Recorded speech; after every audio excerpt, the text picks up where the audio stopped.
अस्सलाम वालेकुम प्यारे भाइयों बहनों, क्या हाल है। उम्मीद करता हूँ कि सब नाजरीन खैर वाफ़ियत से होंगे। आज हम तिलावत करने जा रहे हैं सूरतुल मुरसलात। तिलावत को पूरा सुनिए और गौर से सुनिए ताकि आपको कुरान मजीद की बरकत का एहसास हो।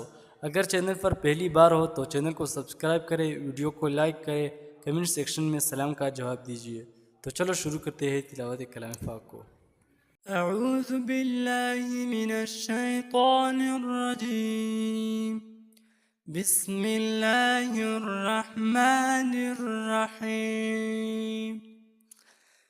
والمرسلات عرفا فالعاصفات عصفا والناشرات نشرا فالفارقات فرقا فالملقيات ذكرا عذرا أو نذرا إنما توعدون لواقع فإذا النجوم طمست وإذا السماء فرجت وإذا الجبال نصفت وإذا الرسل أقتت لأي يوم أجلت ليوم الفصل وما أدراك ما يوم الفصل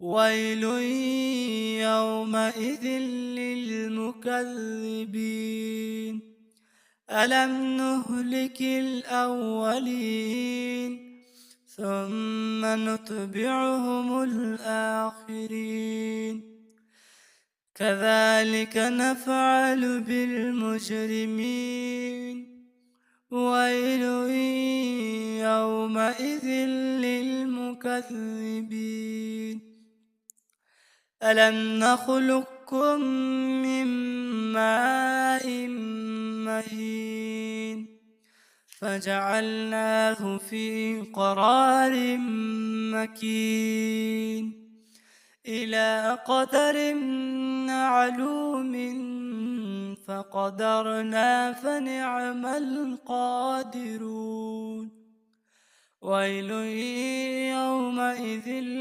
للمكذبين ألم نجعل الأرض كفاتا أحياء وأمواتا وجعلنا فيها رواسي شامخات وأسقيناكم ماء فراتا ويل يومئذ للمكذبين انطلقوا إلى ما كنتم به تكذبون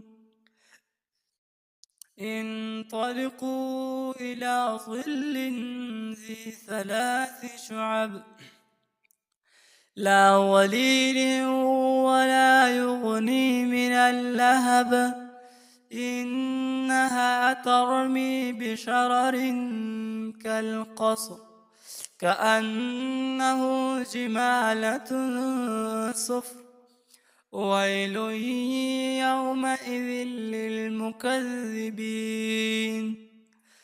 هذا يوم لا ينطقون ولا يؤذن لهم فيعتذرون ويل يومئذ للمكذبين هذا يوم الفصل جمعناكم والأولين فإن كان لكم كيد فكيدون ويل يومئذ للمكذبين إن المتقين في ظلال وعيون وفواكه مما يشتهون كلوا واشربوا هنيئا بما كنتم تعملون